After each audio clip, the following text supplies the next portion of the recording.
What does it mean that the Jews are supposed to be a light unto the nations? What does it mean when God said, "Let there be light"? It can't be sunlight. He said that on day 1. Sunlight was only created on day 4. The light referred to here is not physical light. It's like how we call the years 476 AD to 1000 AD the Dark Ages. Dark means things are going in the wrong direction. It means lots of confusion and ignorance. It means the world is unstable. It means people aren't growing. The light brings clarity, as in a light bulb just went off in my head. It means people are optimistic. It means there is harmony. It means people are growing. It means there is happiness and love everywhere. The Jews are supposed to bring the world into the light ages, the era of the Messiah, in which all hate is replaced with love, and all confusion is replaced with clarity, all depression is replaced with ecstasy, and all war is replaced with harmony and cooperation. This process has begun, and the main hero of this effort is this man, the Lubavitcher Rebbe. The Lubavitcher Rebbe is one of the most remarkable men who ever lived, and you may not have heard of him. He's largely responsible for the fact that food stamps and WIC exist today. He has his own day on the calendar, Education Day, and he was a miracle worker. He would tell someone to extend their trip by a day, and that would prevent them from dying in a plane crash. He would heal people of cancer by just having them check the mezuzah scroll on their doorpost. New miracle stories pour out every single week. He answered thousands of letters per day and produced hundreds of volumes of books whose wisdom totally baffles every Orthodox rabbi who studies them. He passed away in 1994, but his movement of thousands of rabbis all over the world is growing faster than ever. But he is most relevant to us right now because he articulated the concept of the essence more than anyone else. And the essence is the light that we've just mentioned above. What is the essence? It is the core of all creation. It is existence itself. It's what will bring the world together, bring the Messianic era, and reveal God like he has never been revealed in history. It will make the world into a paradise the way it was before the sin. The essence makes everything, quote, light. One day, everyone will be talking about the essence because it is the deepest, most fascinating, and illuminating concept in the world. It's a philosophy, but it's also a way of life. It solves every problem.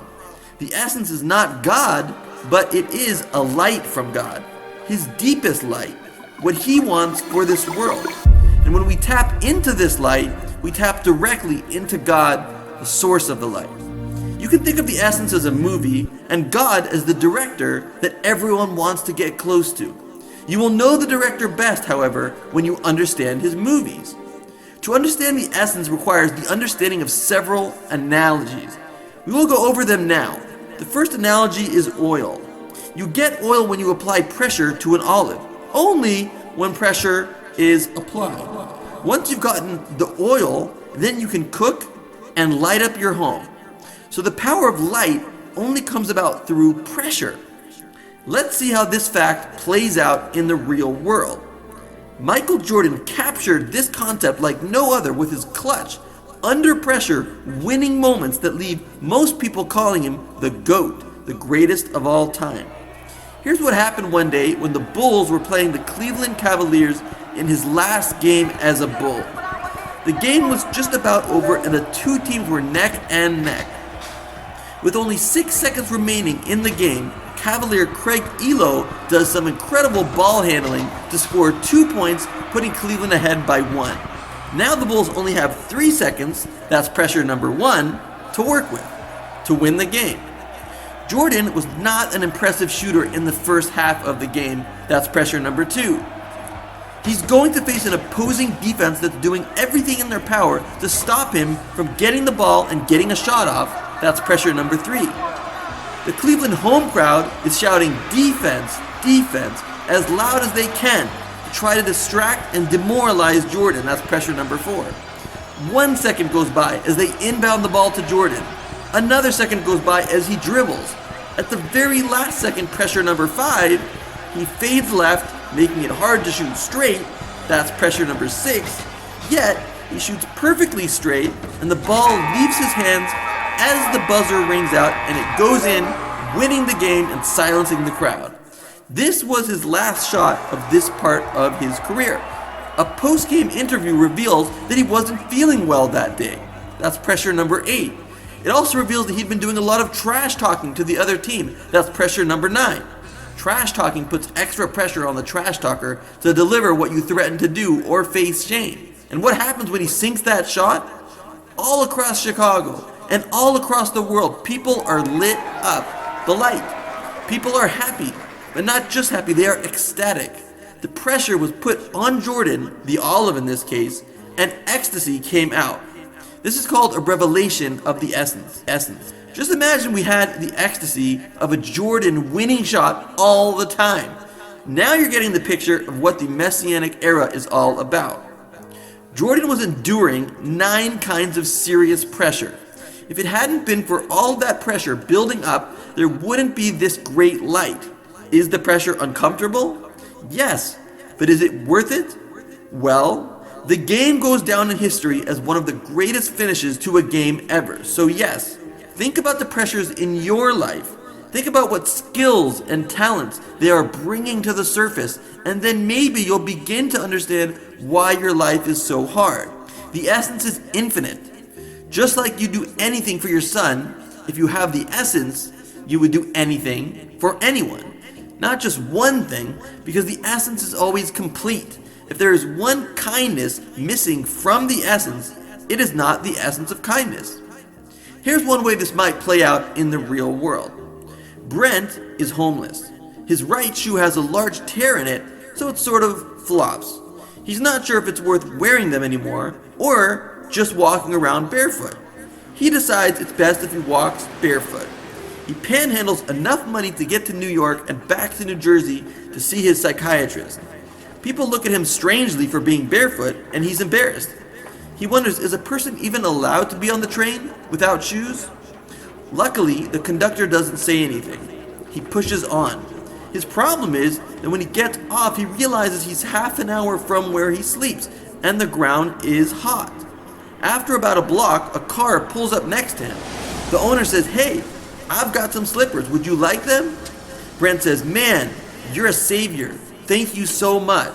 Listen, since you're going in this direction anyway, maybe you could give me a ride for a few minutes. My feet feel like they're on fire." The guy says, "Sorry, I give out slippers, but I don't give out rides." And he drives off. That stings. Brent walks on. A second guy pulls up next to him and says, "Hey, it's hotter than hell out here. Do you need a ride?" Brent says, "Yes." The driver asks him where he lives, and Brent gives him the closest street. The driver takes him all the way there. Then he lets him out and stops and waits to see where he's gonna go. He yells out, "You don't really live here, do you?" Brent says, "I live under that tree." "Oh, okay. You're probably hungry. Would you like a meal?" He says, "That would be unbelievable. You're an angel." He takes him to his house and seats him at the dinner table. He explains to his wife that this man is hungry and needs to eat. They eat. He drives him back to his location and looks up a shelter on his iPhone and gives them a call. They're going to pick him up in a few minutes. Which person is kind? And by this I mean which person has the essence of kindness? Only the second one. The first one cares about the slippers. The second one cares about Brent. The essence of kindness is not shoes, or a ride, or a meal, or a phone call, or anything. It can't be missing even one thing, because the essence has no form. And because it has no form, it can take on any form. Similarly, clay has no particular shape, and that is exactly what makes it able to be any shape. From here we learn the essence is infinite, unconditional, and formless, yet able to be formed in any way necessary. The essence comes out through pressure. It always brings out surprising talents and abilities. It creates ecstasy. It is unconditional love, like the love of a child for whom you do anything. It is formless, and it can take on any form needed or wanted. Let's see what more we can discover about the essence. The next analogy to understand the essence is about Jesus and darkness. Since the essence is light, it will shine brightest in the presence of darkness. And the greater the darkness, the greater the essence shines. What happened to Jesus was very, very dark, because it wasn't just a person being killed. It was a very good person being killed. And it wasn't just a very good person being killed, it was a good person dying a slow, painful death. And it wasn't just that. It was also due to the betrayal of his best friend. A lot of dark things are happening here at the same time. But what came out of that? The biggest religion in the world. Every single day someone forgives someone because of that crucifixion. Every single day someone prays to God because of that crucifixion. Every single day someone feels happier due to that crucifixion. There is no real answer to why suffering happens to good people, but we know that darkness ultimately can lead to tremendous light, much greater than the light from before the darkness. So don't ask God, why me?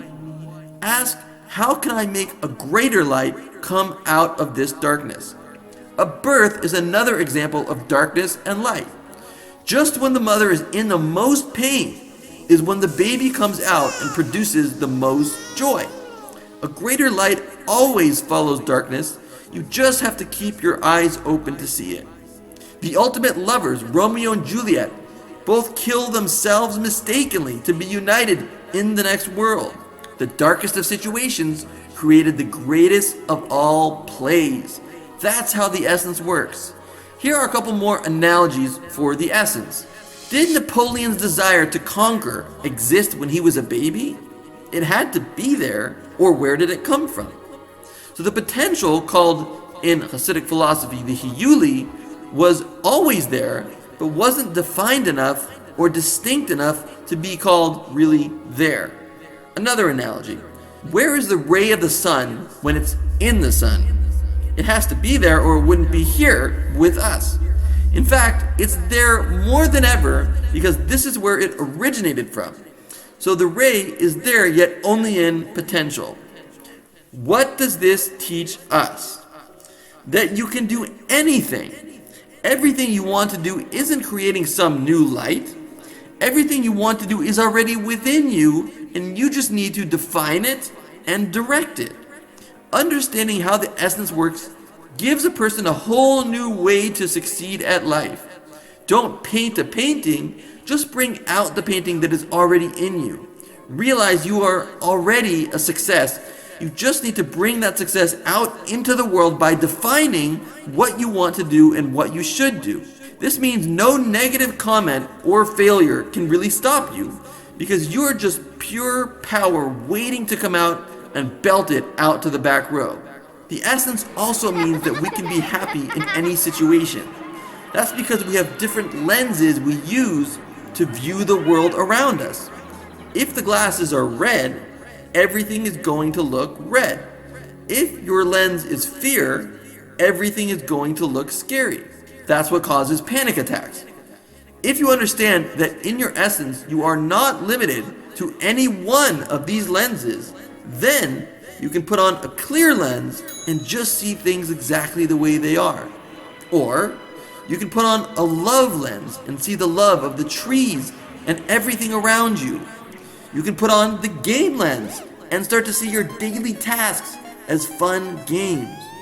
You can put on the movie lens and start to see your life as entertaining drama instead of a grind. You can put on the gratitude lens and thank God for your ability to see, breathe, and think. And then you will be happy always. Knowing the essence of something allows you infinite options on how to do it. Your happiness is totally dependent on your lenses, and when you get in touch with your essence, you can have any lens that you want. The essence also solves psychological problems and mental illness. We're told that the Messiah will bring the end to all illness. So let's look at OCD, obsessive compulsive disorder. OCD at essence is the desire to make things perfect. But that essence can come out in many ways. So instead of trying to make your room perfect, try to make your behavior perfect. Try to have the perfect response to every situation. And if that means something in your room is not perfect, well, that actually is perfect, because not caring about it is the best reaction to have. The essence also resolves political division. I have a video on my YouTube channel called America Unite where you can learn about this. Just YouTube Shmuel Pollan America Unite. But in short, the essence has a triangular nature. On the left side of the triangle we have the left wing, and they make 1 point. On the right side of the triangle we have the right wing, and they make the opposite point. But at the top of the triangle we realize that nobody is right and nobody is wrong. The right answer is always going to be the best of both worlds. Every issue has a value to it. So for abortion, for the left, it's about privacy for women. It's her own body and who can tell her what to do with it. For the right wing, it's about life. Maybe that baby is really a life, and therefore, how can we possibly commit murder? The top of the triangle says, let's have the best of both worlds, or some kind of balance between both sides. So we wind up with a solution like, we must protect what might be a life, but we cannot let that life destroy the mother's life. So we wind up with the Torah's perspective, whereby abortions are allowed when the baby is a danger to the mother's life. With taxes, some want it higher on rich people, some want it lower on poor people, but everyone agrees we should have both fairness and also that which is good for our economy. So if you tax the rich too much, they move their company overseas, and then there's no one to tax anymore because they're gone. So you want a system that takes both values into account and comes up with a third solution, which may be like a flat tax like the Torah does with tithing. This way it's fair. Everyone pays the same percentage, but we're not taxing people out of existence. With the essence, we repair not only our relationships with each other, but our relationships with God. Here are your action steps. Number 1, resolve to always find the light in everything and everyone. It's there. Number 2, stop arguing with each other and find the best of both worlds or a balance between them. Number 3, also stop being a Democrat or a Republican and register as an independent. The independent has all the power. The independent forces both parties to be better to get your vote. And most importantly, give charity. Nothing brings out the essence more than giving charity. You'll notice when you give charity that it doesn't just light up the other person, it lights up yourself as well. We have a link above to our charity, which is saving thousands of Indian children's lives. These are your cousins. Let's bring the human family back together. Donations over $100 will trigger a feeding in your name. You'll get lots of pictures of what you did. And those pictures will bring you joy for a lifetime. By sharing this video, you help turn this world into a happier, more sane, more godly world. May the Messiah come, clear up our confusion and pain, correct Adam and Eve's mistake, and turn this world back into a godly paradise as it was always meant to be. Thank you for watching, and God bless. Please share.